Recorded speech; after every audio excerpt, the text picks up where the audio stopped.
All right, so the first question I have written in is about mindset. So mindset is one of the first pillars I talk about in my program and one of the first things we know over in Binge Eating Boot Camp. And the question was around believing in yourself. So it's not that this person just doesn't have any belief in themselves, but they sometimes have to try really hard to get that belief there. And they want to get to this place where they're believing wholeheartedly in themselves and their ability to stop binge eating, and because they think it'd be easier. I'll say hi to Carrie. Welcome. We just got started. We are doing a Q&A session. So I'm going first with a question that was written in.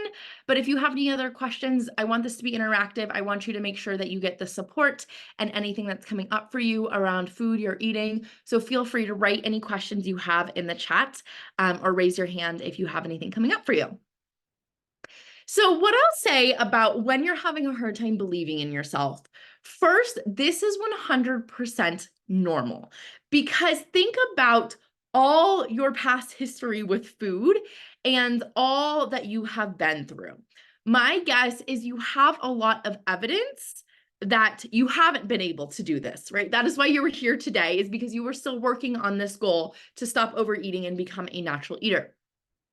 So when your brain is looking to the past, which is where it usually goes to find evidence, it is looking and saying, see, look at all of these times that you haven't done it before. Look at all of these times that it's been hard. Look at all these times that you've fallen down. And it's using that as evidence to say, see, look, this is why you probably won't be able to do it in the future. But this is a mistake, because if we are going to our past to look for how we are going to do in the future, we are only going to continue to create the exact same results, right? Because we are showing ourselves, hey, look, this is what we've always done, so this is how we're always going to be. So we cannot be using our past as evidence of how we're going to be in future. We need to see how we want to be in the future and use that to start to create evidence and build on how we want to be. Now, I will also say it is not necessary to have 100% full belief in yourself that you can stop binge eating. I don't believe that unless you 100% think, yeah, I can do this, that you need that in order to make it happen. What I like to say is all you need to have is the door of possibility cracked open. Even if it is just cracked open an inch, you need it cracked open a little bit, because if your door is closed and you think, nope, no way I could possibly change, it's just, I've always done this, this is how I'm always going to be, then you're not going to even try. You're not going to even see how it could be possible for you. But if you were listening to me today or in my world, that is showing you already, look, you do believe partially that you could change. Otherwise, you wouldn't be here. If you believed 100% not possible for you, you wouldn't even be seeking out solutions. So you already have that. You already have the belief that, hey, maybe this could be possible for me. And that's all you need. Because once you can see that door cracked open, you can start to see, maybe I could do this, and maybe I could try this, and maybe there are options out there for me. Something else I want you to start doing is to adding thought modifiers so it does feel a little bit more believable. So if right now you're thinking, I don't really think it could be possible for me. I've had these habits already for 30, 40, 50, 60 years. Instead, I want you to say, maybe I could do it. Or I have a human brain that can change. It's possible for me to do this. Seeing how other people have done this. So maybe you could, right? I am here. I did not just decide that this would be a fun career one day. I am here teaching this stuff because I went through it myself and I came out of it. And it was so important for me to teach the world how I did this, because I know how hard it can be to go through this struggle. So you can look at my journey and see, hey, Amber's done this. She's gone through all these same things and she's come out, and now she's even to the point where she's teaching other people about it. You can listen to my client testimonials. I have a few of them on the podcast. I have a few of them on my YouTube channel. You can go to my website, see stories of people who have come out of this, who have been in your shoes and took steps to change. Then you can also look to how you've already changed in other areas. So maybe you've had other strong habits. I know sometimes people have come to me and they've stopped drinking, or they've stopped smoking, they've stopped one of those other hard habits. Or just looking at All day, every day, you are making and breaking habits. You are literally never the same person. Who you were 10 minutes ago, starting to listen to this, is not the same person you are right now. Because every time we do something, we don't do something, we hear something, we think about something, we are changing and updating our brain. Our brain is a learning machine. It is constantly updating to what is new and relevant to it. So I want you to think about, something you did yesterday might be easier, harder to do today because you've been doing it yesterday or not. So all the ways your brain is already changing, I want you to use that as your evidence that this too is possible for you. Okay, so that is what I have on that question. Carrie, what's your podcast and YouTube called? Great question. My podcast is called Become a Confident Eater. I just started it about 3 months ago, but there's a lot of good content already on that. So again, it's called Become a Confident Eater. And then my YouTube, you can probably just look up Amber Abila, my name, and it should come up. I don't post a ton on there, but any of my podcast episodes are also on YouTube. And I do have a few client testimonials of people who I've interviewed who have been through my program that I uploaded there before I had my podcast. And Carrie, do you have any other questions for you today? Anything in your journey that you're getting stuck on, getting frustrated with, not really sure your next steps that I can answer for you today? Or Brenda, you too. If you don't, that's okay. I have some other questions that we can go through, but I just want to see while you guys are here, if you have anything specifically you want support with. How much does your 6-month classes? So it's not a class, it is a structured group program. And I have a few different options to work with me. I have a group program that is right now open until next Friday, the 24th, and then we are closed for good. So if you're interested in the group program, that is something you're definitely going to want to book a consultation with for right away. And same thing with my private coaching. Private coaching is open year round unless I do occasionally fill up and go on a wait list. I will put the link. Let me grab it real quick. I'll put the link for the group because that's the one that is kind of open and on a timeline a bit more right now. But you do have to book a consultation with me for either program. I do have quite a few options for different payment plans of working with me, but I don't have any online checkout offered because everyone that goes through my program has to be, there it goes. I put the link in the chat, has to go through me because I truly want to make sure that it's the right program for you. I want to make sure you're happy with the investment, and not everyone's a good fit. Sometimes people ask me, will you tell me if I'm not a good fit? The answer is yes. If you're someone who's dealing with anorexia, not a good fit. If you're someone who's ever been hospitalized for your eating disorders, not a good fit. If you are someone who wants a meal plan or a quick fix or just some overnight 7-day change, that is also not a good fit for you. I truly want to make sure that you are doing the deep internal brain work, and you have to be ready to do that work. So you can book a consultation with me there. If you have any other questions, let me know in the chat, but I'm going to move on to some other common questions that I just get in general as a binge eating coach, as someone who's been there. We have another person entering. So one question I get is the differences between binge eating and overeating, because they are different, right? And the main difference is in the quantity of the food that you are eating. So true binge eating is really this large amount of food, a few thousand calories all at once, very quickly. You feel very out of control. You kind of feel like you're having an out-of-body experience. And hello, Magdalena, I hope I'm saying that right. We're going over a few commonly asked questions I get. If you have any specific questions, feel free to raise your hand or put them in the chat, and I am happy to answer them. Where overeating tends to be a little bit smaller in quantities. So overeating might be, you eat dinner, you're feeling good, maybe even have a little bit of dessert, but you want to keep eating. And so you have another cookie or another few cookies, but it isn't quite to the point where you are like crazily stuffed or you felt super out of control, but you might be gaining weight if you're overeating still. You might still have this feeling of like, I'm out of control, I don't know how to stop, but it's just on a little bit of a smaller scale.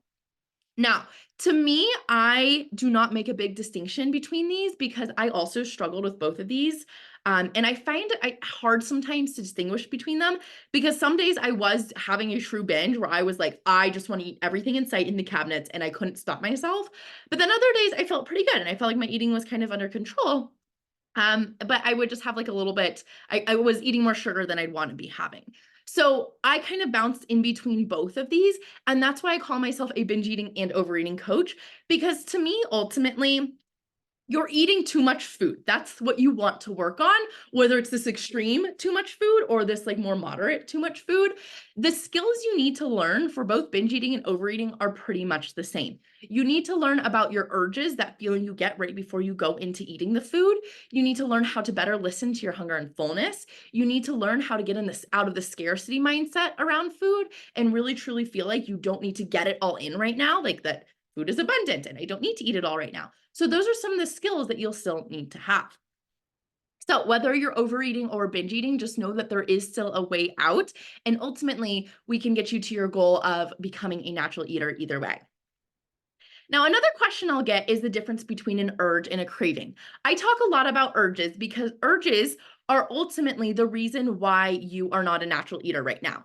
The only difference between you and someone who is eating naturally is the natural eater does not have urges, right?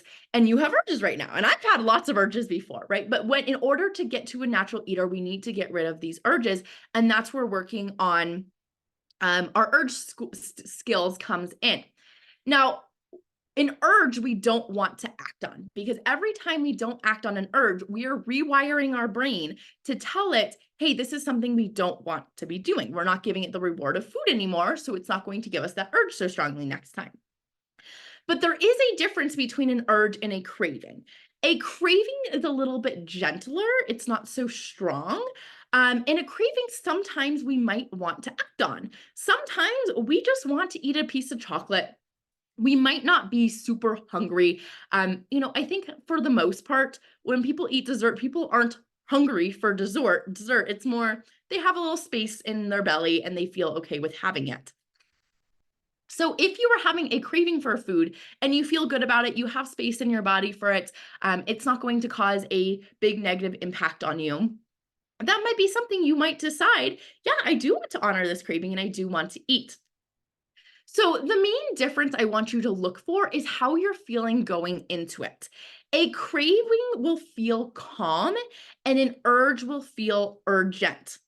And I've never put it like that way before, but calm, craving, urge, urgent. It kind of goes together. Right? Those two things make sense together. So if you are feeling like, oh my gosh, I have to eat it right now. I feel like I need to eat a lot of food in order to feel satisfied, like you don't feel like you could be satisfied with just one, that is an urge. And that is something you do not want to act on. Versus if you're like, you know what? I feel calm. I feel in control. I really feel like I could eat this food mindfully. And I really just want like 1 or 2 squares of chocolate. And I feel good about that. And I think I can move on after. That's something that's totally okay to honor, because there are going to be times where we eat from non-hunger just because something tastes good, but we want to make sure it's in line with our body. So the final question that I kind of have prepared for you guys today that I often get asked is, can I try to lose weight while stopping binge eating? Now, this is a really good question, because if you are currently binge eating right now, chances are you are at a higher weight than you are meant to be at. If you've ever heard of the term set point weight before, this is the weight that your body is genetically predispositioned to be at. So most people have like a 10, 20-pound range that your body is happiest and healthiest at, right? Like I know for me personally, like in my family, we have a little thicker thighs. Like I am never going to be the person with thick, stick thin thighs, that don't really have any fat or muscle on them. That's just, I know for my body, that's just not how it's going to be. And that's something we need to accept. And for you, there's going to be certain things like that are just within your set point genetically. Now, again, if you are binge eating though, chances are you are not at your set point weight because you are not listening to your body. If you are consistently and often listening to your hunger and fullness for a long period of time, you are going to end up at your set point weight because your body wants you to be there. It's like a thermostat where when the temperature gets too high, it's going to turn it down. So when you start eating too much, your metabolism will actually speed up to help you process that food more. And same thing, if you start eating too little, your metabolism starts to slow down to make sure you don't get too low of a weight. This is when you see a lot of like men in our life tend to be natural eaters. If you ever see a guy who seems to like eat so much and then like he never gains weight, that's because his metabolism is adjusting to make sure he stays at his biological set point weight. So basically, if you want to be at your set point weight, you need to be listening to your hunger and fullness, and your body will get you there. So can you try to lose weight while stopping binge eating? Sure. But that is not something I recommend you focusing on. It's something I recommend you let happen in the background, right? So you don't actually need to say, I want to lose weight in order to lose weight. If you start to heal your relationship with food and change your eating habits, that is going to be a naturally occurring result as part of that. So I do not say I'm a weight loss coach for that reason, because I just find, like, I actually even used to work for a weight loss coach, but I found a big mistake people make is they get obsessed with the weight loss. They get obsessed with the number on the scale. And then we spend so much time just coaching on the number on the scale and weight loss that we don't actually do the work to change your eating habits, which is what ultimately matters and is honestly what is ultimately going to make you happy. Changing the number on the scale does not make you happier. But being someone who can leave food behind, but who can also enjoy ice cream out with their family and their grandkids or their kids, being someone who can just effortlessly go to any party, who can travel anywhere in the world without having to stress about the menu and what they're going to have, that is what's going to bring you true happiness and being able to really feel good in your body. So that is really the habits I want you to focus on building, working on building these habits of listening to your hunger, giving yourself food when you're hungry and not giving yourself food when you're not. So not snacking all day. And then listening to your fullness. So honoring, when I'm full, I'm going to stop and not going beyond that, but also making sure you're giving yourself food because you want to feel fueled and nourished. Making sure you're sitting with your urges and not acting on them, letting them pass by. They always will if you let them. All of these tools are things that you will be building, and that will ultimately get you to the longer goal of losing weight. So now I'm going to go into a little bit more. Brenda, how do you eat sweets in moderation? Great question. Love it. Thank you for asking. The reason why most people cannot eat sweets in moderation is because they're coming from a dieting background where sweets were restricted.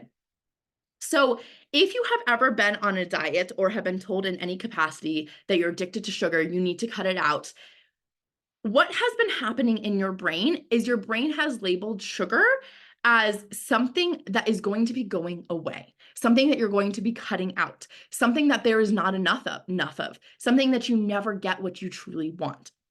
And when you have those thoughts going through you, when you sit down to try to eat a sweet in moderation, what is going to happen is you are going to want to get it all in. You're going to say, I'm going to start over tomorrow. I just want to get it all in. I never get this food. It's always so good. You start to put it on a pedestal, right? There's a lot of dating advice that's like, you need to take the men in your life off the pedestal because they're really not that special. That's the same thing we need to do with sweets or any food that you feel like you're addicted to. Because the truth is, sugar itself is not addictive.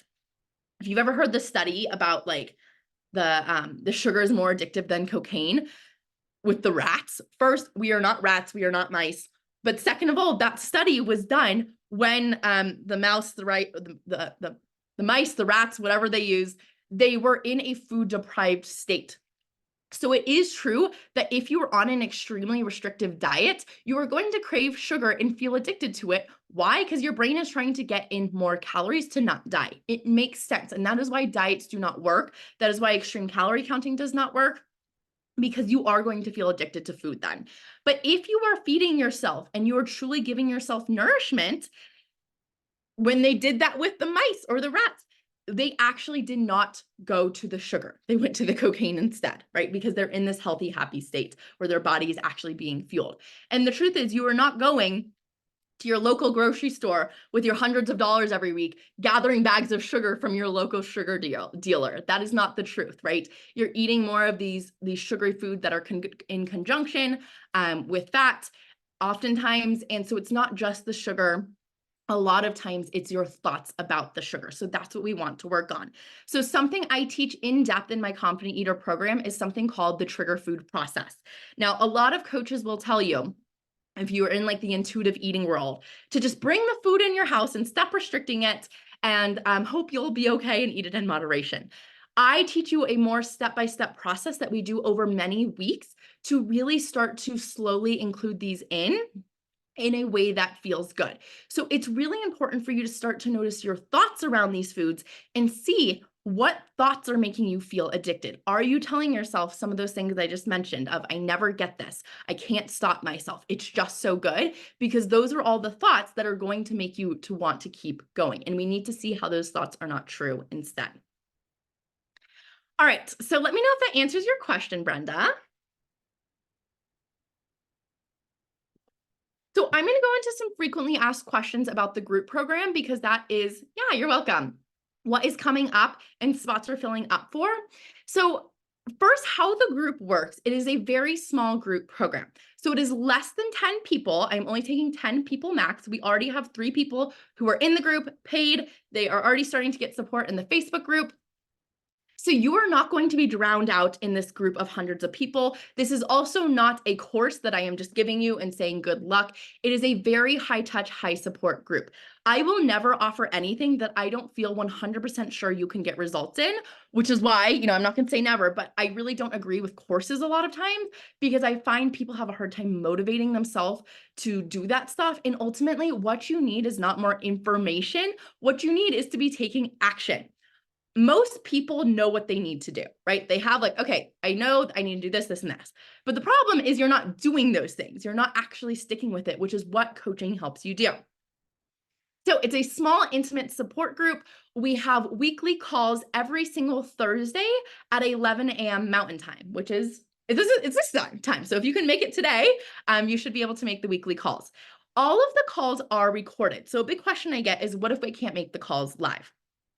That is totally okay. And we actually have people who were in the last group who couldn't make the calls live, and they made just as good a progress as anyone else in the group. You can actually listen to April's story today on the Become a Confident Eater podcast. April was she was a teacher, so she couldn't make any of the live calls. She was able to make maybe 2 or 3 when she had a few breaks, but she pretty much just watched the call recordings and got support in our private Facebook group. And she made amazing changes. You can go listen to her story. But that's another thing you're going to get. So you're going to get the call recordings if you can't watch them live.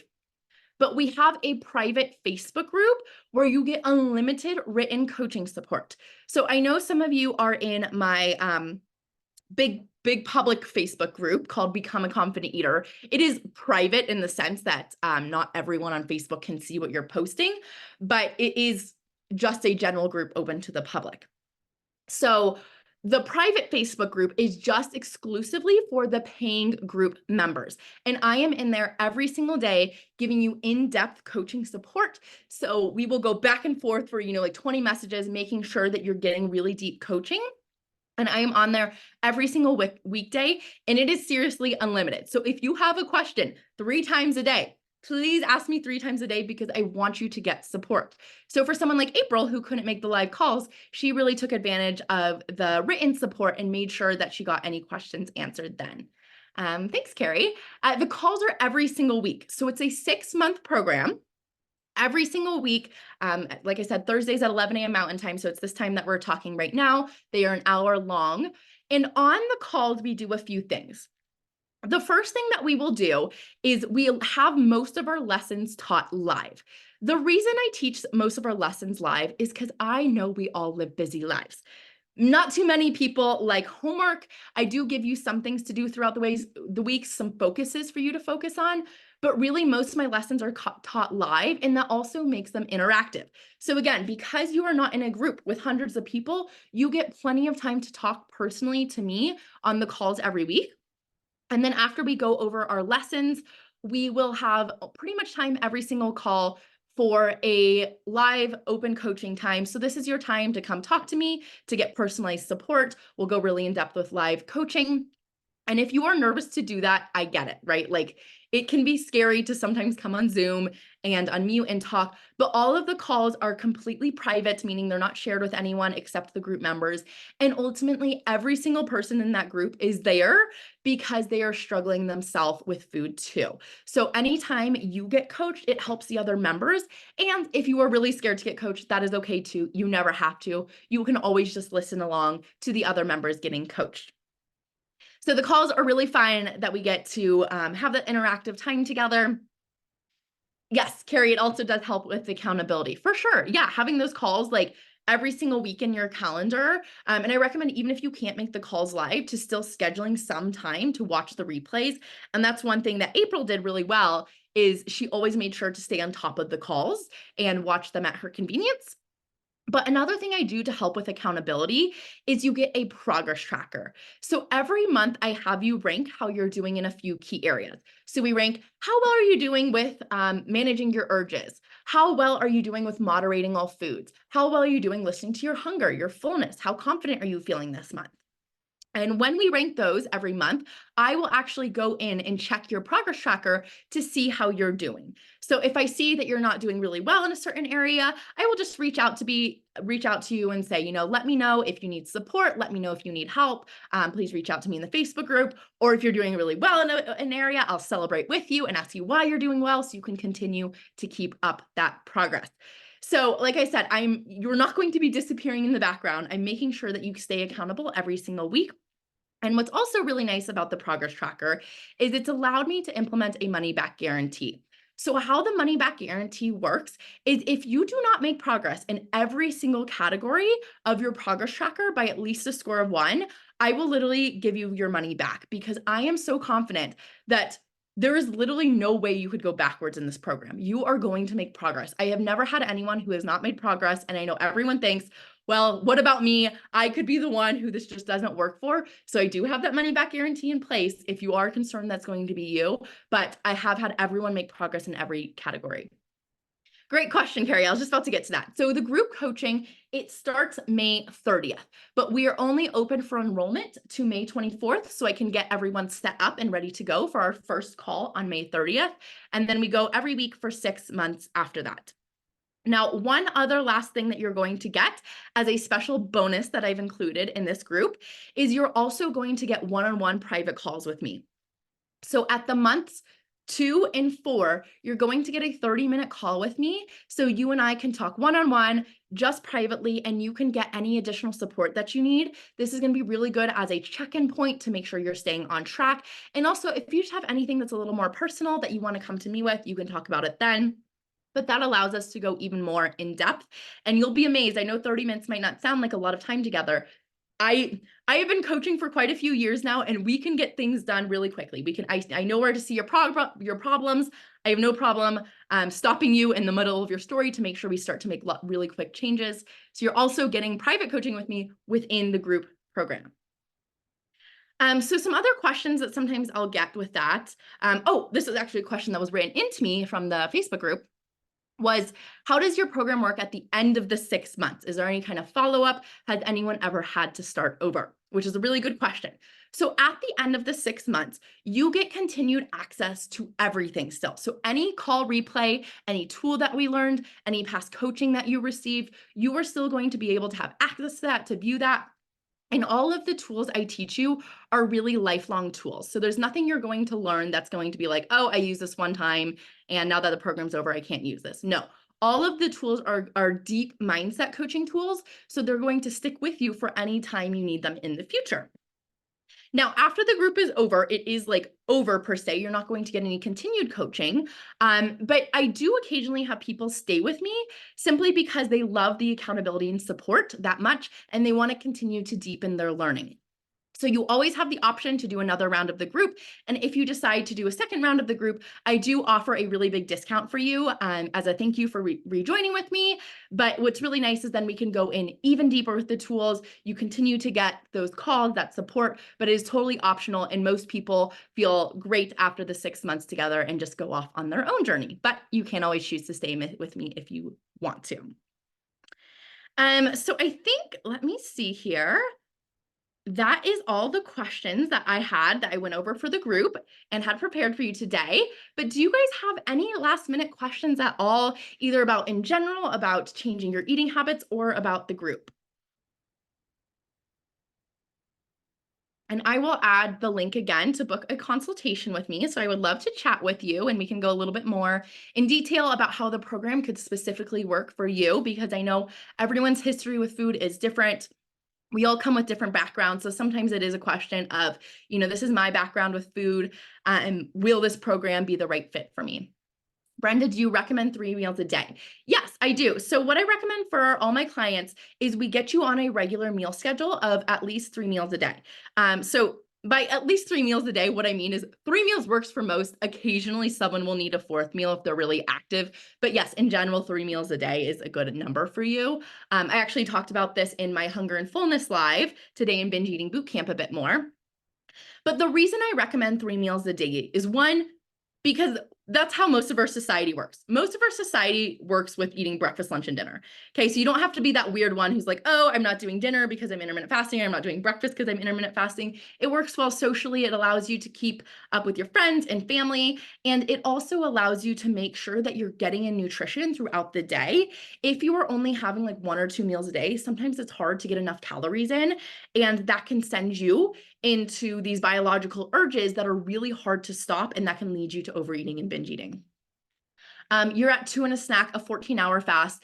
That's okay. And ultimately, all of us are fasting every single night. I probably do a 14-hour fast a lot of the times. I just don't keep track of it. It just ends up happening. I just eat my dinner, I'm done for the night, and then I wake up and eat breakfast when I'm hungry. So I think most of the time, like, I honestly probably fast for 14-ish hours, but I don't make it a rule. It's just kind of something that happens naturally.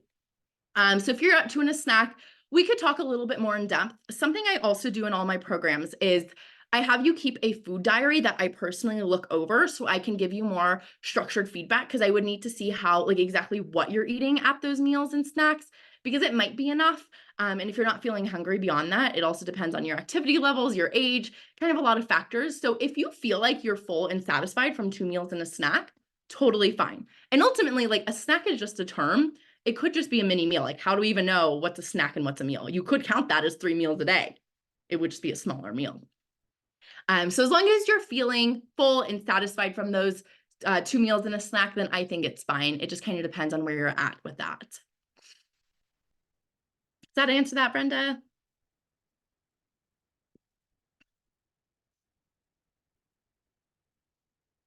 Perfect. All right. Well, thank you too for coming today. I had so much fun getting to chat with you guys, and thanks for asking some questions. This is recorded, so I'm going to be putting it in the Facebook group, but just know it's private still. You might see it on YouTube, but it's unlisted, meaning people can only see it if I share it with them. So it's just going in the Facebook group, just for anyone else who is struggling, so they can see these beautiful questions answered as well. But thank you guys so much for coming today. I really appreciate all your vulnerability, asking the questions. I'd love to talk to you more if you're interested in the group program. Again, I put that link there so you can book a free consultation call with me. And otherwise, you guys have an amazing rest of your day. Awesome, Carrie. Hope to talk to you soon. All right, bye.